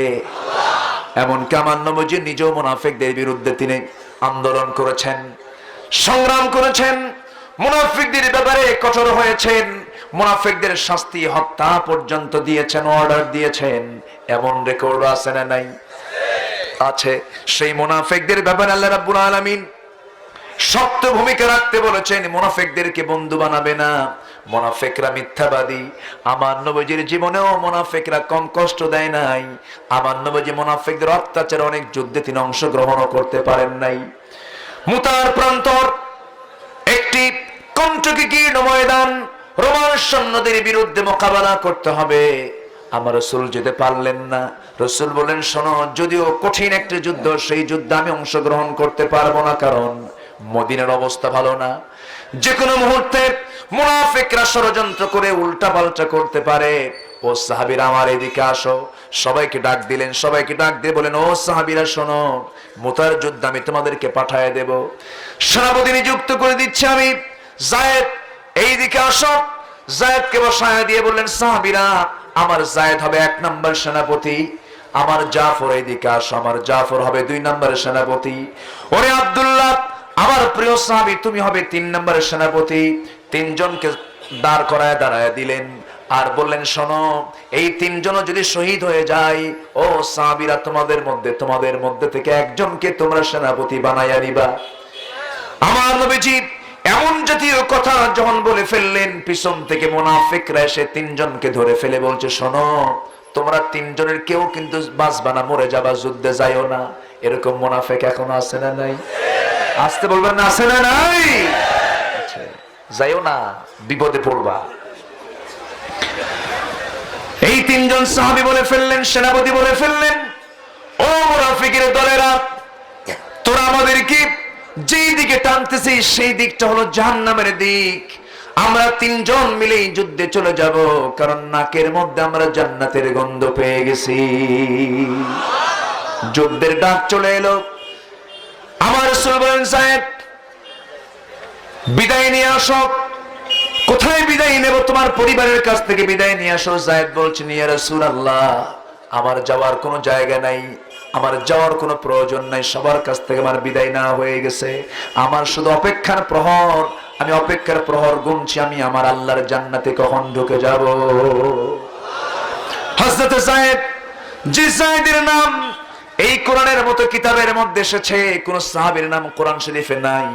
আবু বকরের নাম নাই, ওমরের নাম নাই, ওসমানের নাম নাই, কোন সাহাবীর নাম কিন্তু নাই।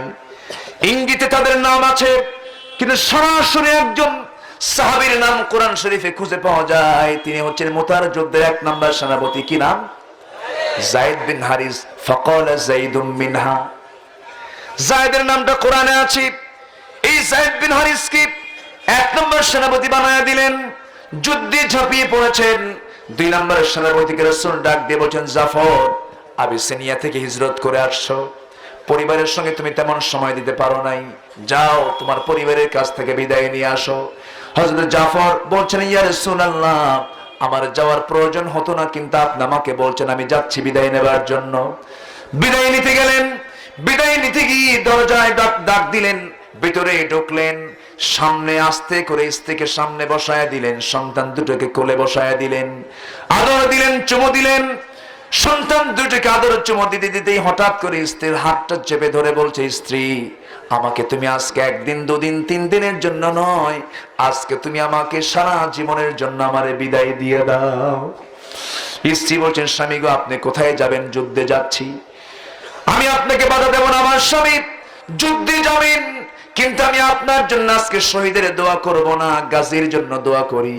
আপনি গাজী হয়ে যুদ্ধ থেকে ফিরে আসুন, নচেত এই সন্তানগুলো এতিম হয়ে যাবে, আব্বা বলে ডাকতে পারবে না। হযরত জাফর জান্নাতে যাওয়ার নেশায় অস্থির হয়ে আছেন। স্ত্রী হাতটা চেপে ধরে তরবারি কষমুক্ত করে তরবারির উল্টা দিকে স্ত্রীর গায়ে আঘাত করে বলছেন, স্ত্রী, আমি তোমার গায়ে তরবারির আঘাত করলাম, হাত কাটছে নাকি না কাটে নাই, কেন উল্টা করে মেরেছেন? আজকে তুমি আমার জন্য যে দোয়া করছো সেই দোয়াটা উল্টো আকারে আল্লাহর কাছে যাচ্ছে, দোয়া কবুল হবে না। আমি শহীদ হয়ে যাব, আমি নিশ্চিত শহীদ হয়ে যাব, নাকের ভিতরে জান্নাতের সুঘ্রাণ পেতেছি। এই কথা বলে দরবার ছাড়লেন, বাড়ি ছাড়লেন, যুদ্ধে ঝাঁপিয়ে পড়লেন। আব্দুল্লাহ বিন রাওহা নতুন বিয়ে করেছেন, দুপুর বেলা সন্ধ্যা বেলায় যুদ্ধের ডাক এসেছে, বিদায় নেবার জন্য বাড়িতে আসছেন। দরজায় না ঢুকি দরজার শিকলটা বাইরে থেকে লাগায় দিয়ে স্ত্রীকে ডাক দিয়ে বলছেন, স্ত্রী, দরজা লাগায় দিয়েছে, বাইরে থেকে বাইরে বের হতে পারবা না, আমিও ভিতরে যেতে পারবো না, একটু কান কথা বলে যাই, আমার জন্য দোয়া করো, মুতার যুদ্ধ আমি যেন শহীদ হয়ে আল্লাহর জান্নাতে যেতে পারি।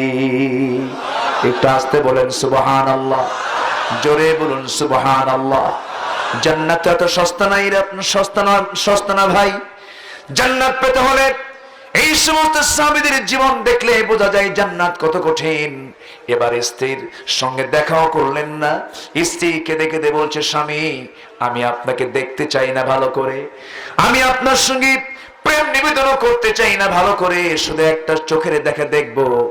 এই দেখার কারণ হলো আল্লাহ যেন কিয়ামতের দিন আপনার সঙ্গে আমার সঙ্গে সাক্ষাৎটা করায় দেন, কিন্তু আপনাকে চিনতে হবে, তো আমি যেন আপনাকে চিনতে পারি।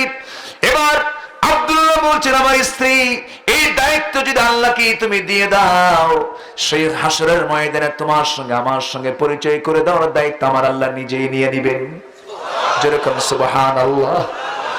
যৌবনের উন্মাদনা কাজ করলো না, সবকিছু ছেড়ে দিয়া তিনিও ঝাঁপিয়ে পড়লেন যুদ্ধের ময়দানে। জায়েদ শহীদ হলেন, কালিমার ঝান্ডা জাফর নিলেন, জাফরও শহীদ হলেন, কালিমার ঝান্ডা আব্দুল্লাহ রাদিয়াল্লাহু আনহু হাতে নিলেন, তিনিও শহীদ হয়ে গেলেন।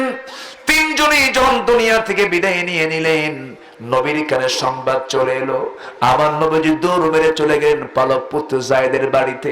জায়েদের বাড়িতে গিয়া সন্তান ওসামা বিন জায়েদকে কোলের মধ্যে নিয়ে বসে বসে চেহারার দিকে তাকাচ্ছেন, চুমো খাচ্ছেন আর চোখের পানি ফেলে ফেলে কাঁদতেছে। আমার নবীজি ছোট্ট ছোট্ট বাচ্চার ভিতরে দুইটা বাচ্চাকে সবচেয়ে বেশি আদর করেছেন, একটা হচ্ছে হুসাইন আর একটা হচ্ছে ওসামা। ওসামাকে বাম কোলে বাম উরুতে আর হোসেনকে ডান উরুতে মাঝে মাঝে রেখে আদর করতেন। ওসামা রাদিয়াল্লাহু তাআলা আনহু ছোট্ট মানুষ, আমার নবীজি তাকে চুমা খাচ্ছেন আর চোখের পানি ফেলে ফেলে কাঁদতেছেন। আমার নবীজির সেই পালক পুত্র সাইদীর স্ত্রী সেই রাসূলের সামনে দাঁড়িয়ে বলছে, ইয়া রাসূলুল্লাহ আপনি কাঁদেন কেন, আমার স্বামী কখন আসবেন? আমার রাসূল বলছেন, ও ওসামার মা জায়েদের স্ত্রী, আমার জায়েদ তো আর দুনিয়াতে বেঁচে নাই, জান্নাতের পাখি হয়ে জান্নাতের মধ্যে উড়ে বেড়াতেছে। যেরকম সুবহানাল্লাহ। আমার জায়েদ নাই রে, আমার জায়েদ দুনিয়া থেকে বিদায় হয়েছে।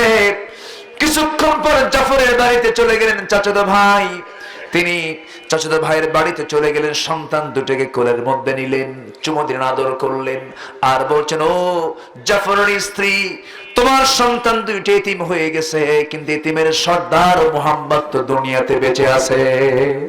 যেরকম সুবহানাল্লাহ। এরপরে এই তিনজন শহীদ হয়ে গেছেন।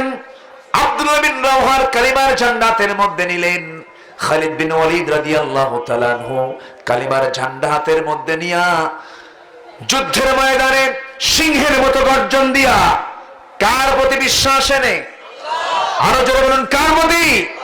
আল্লাহর প্রতি বিশ্বাস এনে ঝাঁপিয়ে পড়লেন জিহাদের ময়দানে। যুদ্ধ করতে করতে এক পর্যায়ে 1 লক্ষ সৈন্য পরাজিত হলো।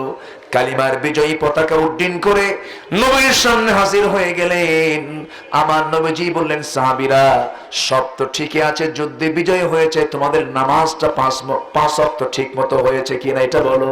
হুজুর নামাজও হয়েছে, জিহাদও হয়েছে। জোরে বলেন সুবহানাল্লাহ। জোরে বলেন সুবহানাল্লাহ। সবাই কি নামাজ পড়ি? হ্যাঁ, সবাই কি নামাজ পড়ি? 5 ওয়াক্ত সবাই কি পড়তে রাজি আছেন? 5 ওয়াক্ত নামাজ পড়তে কি রাজি আছেন? এটা হাত তুলে দেখান তো দেখি, চিৎকার মেরে বলুন, ইয়া আল্লাহ, ইয়া রহমান, ইয়া রহিম। আমাদেরকে 5 ওয়াক্ত সালাত আদায় করার তৌফিক তুমি আল্লাহ দিয়ে দাও। জোরে বলি আমিন, আরো জোরে আমিন, আরো জোরে আমিন। হাত নামান, যতটুকুন হয়েছে আমরা বলি আলহামদুলিল্লাহ। জোরে বলি আলহামদুলিল্লাহ। নামাজ কেউ ছেড়ে দেব? নামাজ কেউ ছেড়ে দেব? নামাজ ছাড়া যাবে না। সুলাইমান ভাই আছেন বসে? বলি আলহামদুলিল্লাহ। আমার সুলাইমান ভাই আগামীতে দাড়িওয়ালা হয়ে যাবেন, ঠিক আছে না? আমার লিটন ভাই হয়ে যাবেন, মুরব্বির দরকার নাই, মুরব্বির বয়স এখন হয় নাই, আপনিও হয়ে যাবেন। জোরে বলি ইনশাআল্লাহ, আরো জোরে বলি ইনশাআল্লাহ। আল্লাহ সবাইকে কবুল